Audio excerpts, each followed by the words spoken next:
Ayan mga kadrama-rama lang ko pong inaabangan niyo po no, yung next na mangyari po dito sa Abot Kamay na Pangarap dahil alam naman po natin no, itong si Linites na punta sa isang hotel ata yun na pinunta niya or kainan, tapos talaga kasama si Josa, tapos talagang biglang dumating din itong si RJ, pero hindi naman talaga alam ni Lynette na talaga napupunta doon si RJ, tapos parang takot na takot itong si Lynette dahil traumatized pa nga po siya sa mga nangyayari po sa kanya nung time na hinostage po siya, kinidnap po siya. So itong naman si ah sakto din talaga is nagpunta itong si Duke Benitez doon, tapos nakita niya na nag-uusap itong si RJ at saka si Lynette.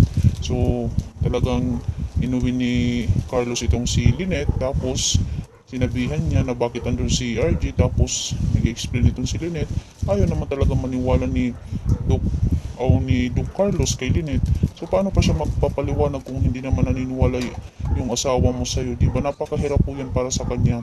Sabi pa nga ni Lynette, sige RJ, umalis ka na dahil ayoko rin na makakita si Carlos sa atin na kung saan magsiselo siya sa atin.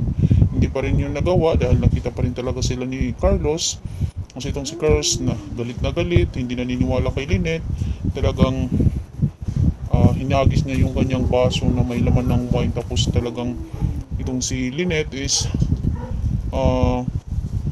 nagkaroon ng gas-gas ng nagdurugo yung kanyang braso, kaya talagang tinitiis na lang talagang Lynette yung lahat talaga ng pananakit sa kanya talaga ni Carlos. Tapos di ba alam naman po natin na tuturuma na nga po talaga itong si Lynette dahil sa nangyari sa kanya noon na kinidnap siya, tapos ngayon sinasaktan pa siya talaga ng kanyang asawa. Sobrang traumatized na talaga itong si Lynette sa kagagawan talaga sa kanya ni Carlos, na dahil lamang po talaga sa selos na gagawa niyang saktan itong si Lynette. Kaya itong si Lynette siguro hindi niya na matiis talaga itong si Carlos.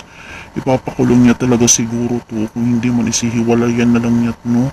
Tapos ito naman si RJ, talagang defensive talaga siya sa ginagawa talaga ni Carlos sa kanya na sinasaktan, kaya gusto talagang bawiin na lang talaga ni RJ, no, itong si Lynette, diba? Or i-encourage na lang talaga ni RJ na hiwalayan na lang talaga itong si Carlos dahil sa ginagawa sa kanya, dahil itong si RJ noon pa man talaga is minahal niya naman talaga itong si Lynette, na kahit dapo ng kanyang kamay hindi niya ito magawa kay Lynette dahil sa mahal na mahal niya po ito. So itong si Carlos siguro noon hinwalayan siya ng kanyang asawa dahil sa siloso po itong si Carlos. Kaya napakahirap po na magkaroon po ng asawa na siloso, no? Kaya ingat-ingat din talaga. Kaya kung ako talaga kay Lynette, is hiwalayan na lang na talaga itong si Carlos para matapos na talaga yung kanyang traumatized, diba?